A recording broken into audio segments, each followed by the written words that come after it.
This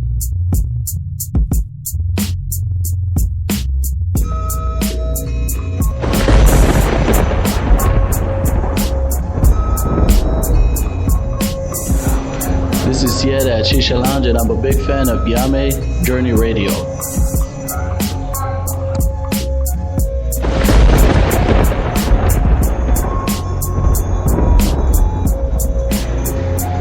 Hello everybody, this is Ishmael, and I'm here to tell you that I'm a big fan of Yame Journey.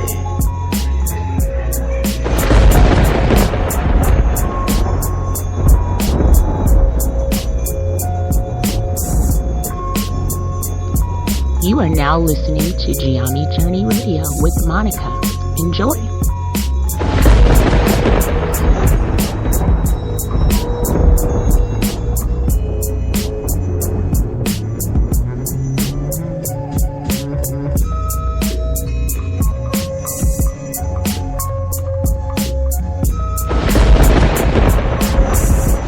This is Cleveland, and you're listening to Giami Journey Radio. Keep up with the journey. Check out what we have done in the past. Go to journeyarchives.com. Peace, this is Brother Hatim, and you have joined us on Giami Journey Radio. Be sure to check out our site and subscribe at tribe.giamijourney.com.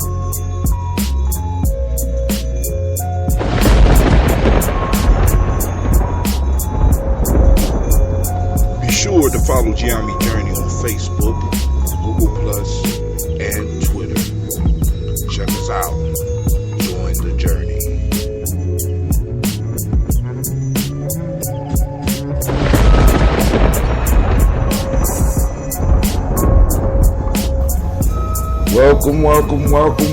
Welcome. It is Thursday, and you know what that means. That means that it is. That's right. The storm clouds are forming. The thunder is rolling. It's thunderous Thursdays. Yes. Welcome. First off, let's start off properly. You are now listening to Giami Journey Radio. This is a Heart of a Symbol production.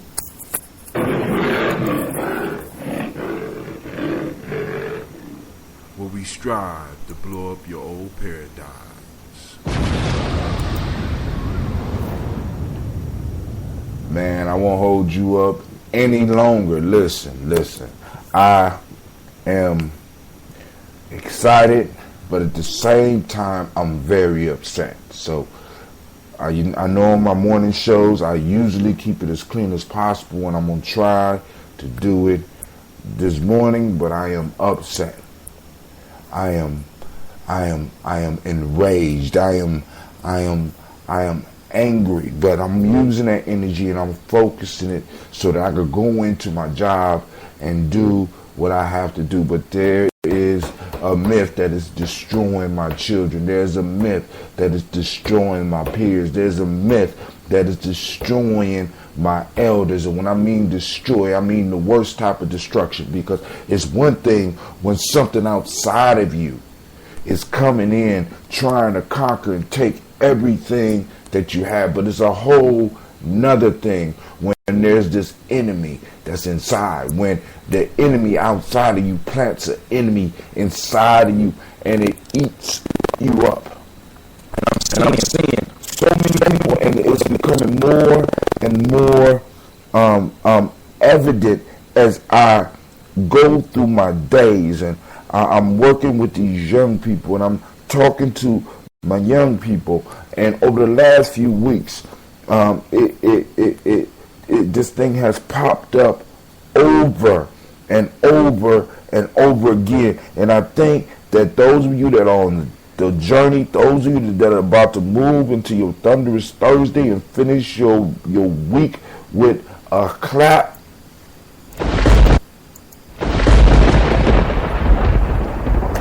I need to tell you the truth, because I don't think nobody else really want to tell you the truth. Listen, because it's not politically correct. It's not really good to hear, but it's the truth. The truth is you are not naturally talented.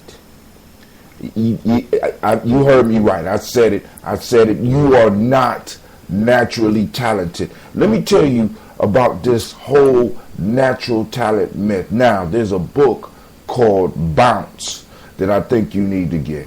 There's a book by I can't think of the dude's name, but he wrote Outliers. You need to read Outliers, where in there, because I discuss these all the time, they talked about the mastery hours. How many hours it takes to master something. And what's incredible to me and what was revealed when I was reading Bounce was this whole natural talent myth, where people attribute the things that you are good at. You know, for certain peoples, they do this. You know, you're naturally gifted athlete, or you're naturally gifted academically, or you're just naturally good with money, and you know, or it's luck. You know what I'm saying? And we start believing that. But let me tell you the detriment of believing that, because I'm seeing it every day. The detriment of believing in natural talent, in your natural abilities. It erodes your ability to learn. It erodes your desire to learn.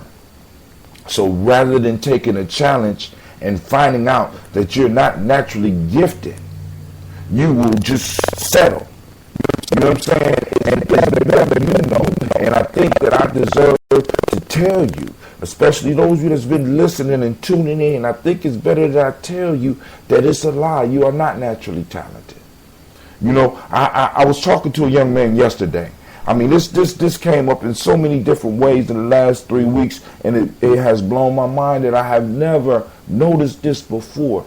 I was speaking to a young man, and he asked me whether high school would be harder or not, harder than middle school. And I said, I hope so. He said, why you hope that it's harder? I said, well,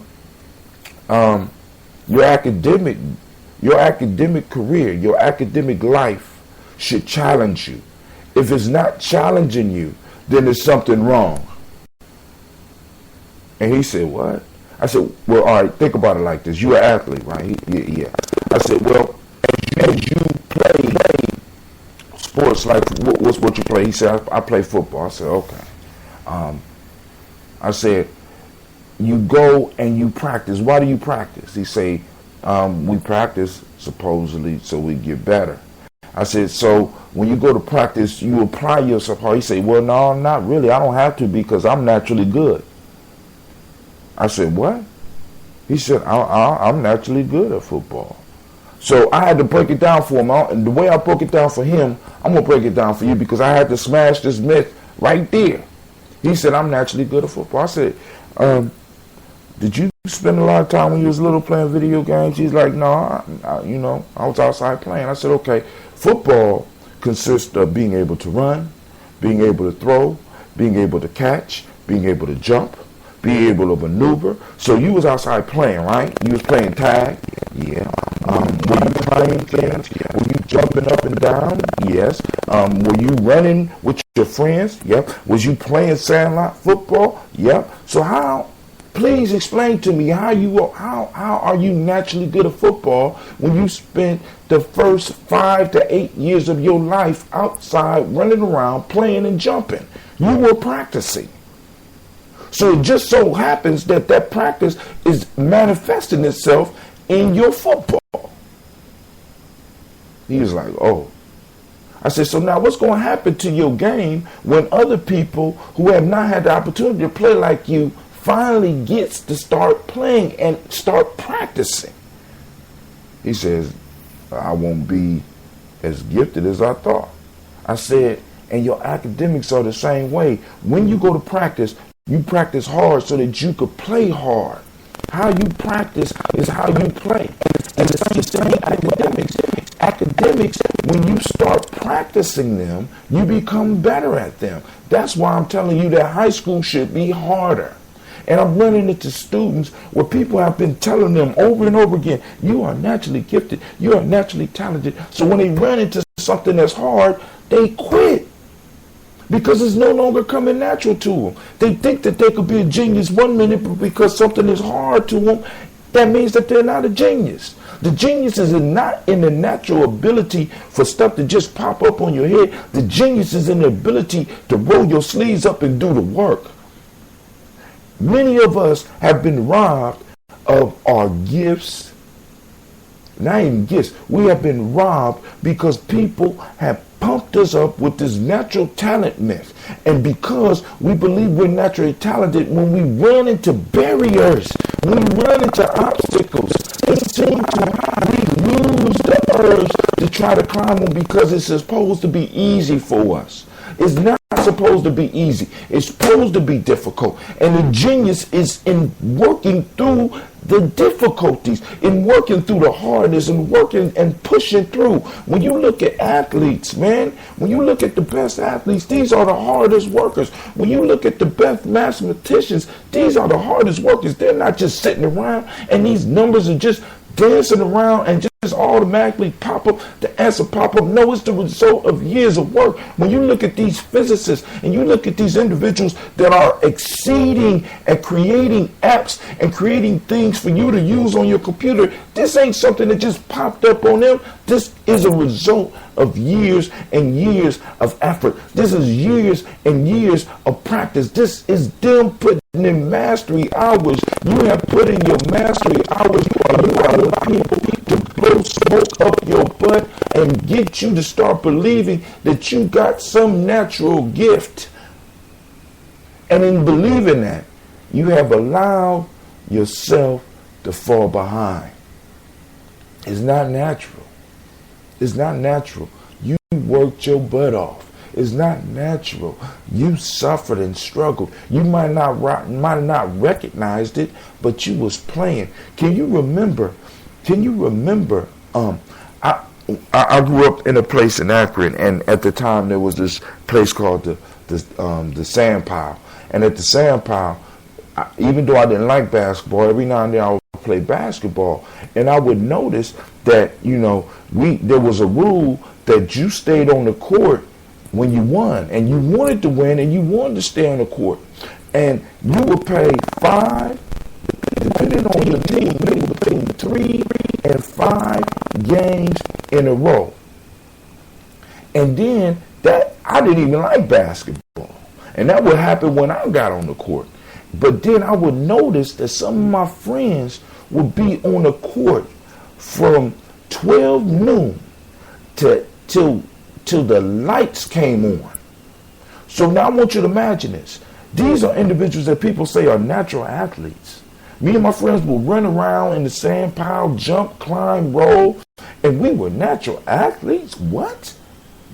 Do you see the lie that was told to us? You have a natural stride to be a running back. Now I don't have no natural stride. That stride come from years and years of me running in the field, running around the sand pile. That didn't come from that. You know what I'm saying? The math that I was good at, you know what I'm saying, came because I was able to TV and pick up on certain things. And I was able to pick up on things fast because I was learning while I was sitting there watching. And you in your own way have done the exact same thing. But people have fooled you and hid the practice that you did. You don't know that it was practice. What I want you to do today, and I'm done.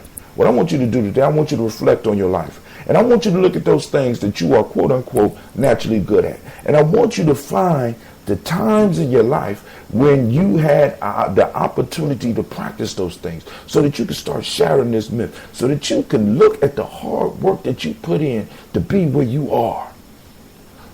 Once you recognize this, because this is why it's important, especially now for kids, we need to smash that. We need to start praising their effort, and we need to start getting them to understand that it's going to take hard work. Sometimes you have to sit up there and look at your home clock Sometimes you're going to have to struggle through it. And it's going to seem like it's going to take forever, but you're going to have to struggle through it. Young people, but adults, I want you to look back at your life and look at the things that people say that you are naturally good at. And I want you to find the times in your life where you had the opportunity to practice those very same skills that people are saying that you naturally got. Once you start identifying and seeing it for yourself, then you're going to see that no matter what it is you achieve or whatever you want to achieve, you're going to know that it requires hard work and effort, purposeful practice. All right? And then you can start applying some of the stuff that you used to do when you was young and fool yourself into thinking that you're playing a game. And then fool yourself into thinking that you're playing a game. You will spend countless hours doing those things that you thought was hard. This is Brother Hatim and saying, yo, this is Thunderous Thursdays, man.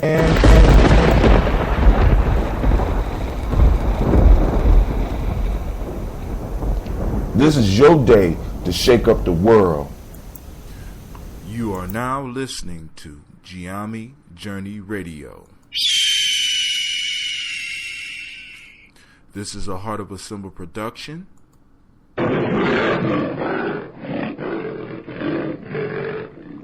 Where we strive to blow up your old paradigms.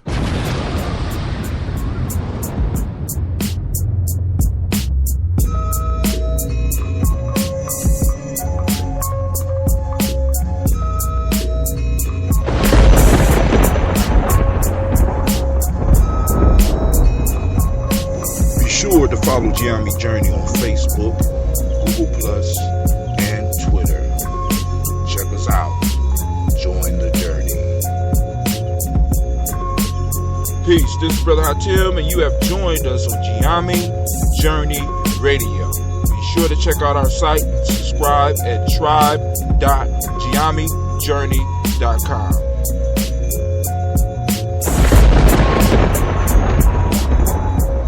Keep up with the journey. Check out what we have done in the past. Go to journeyarchives.com.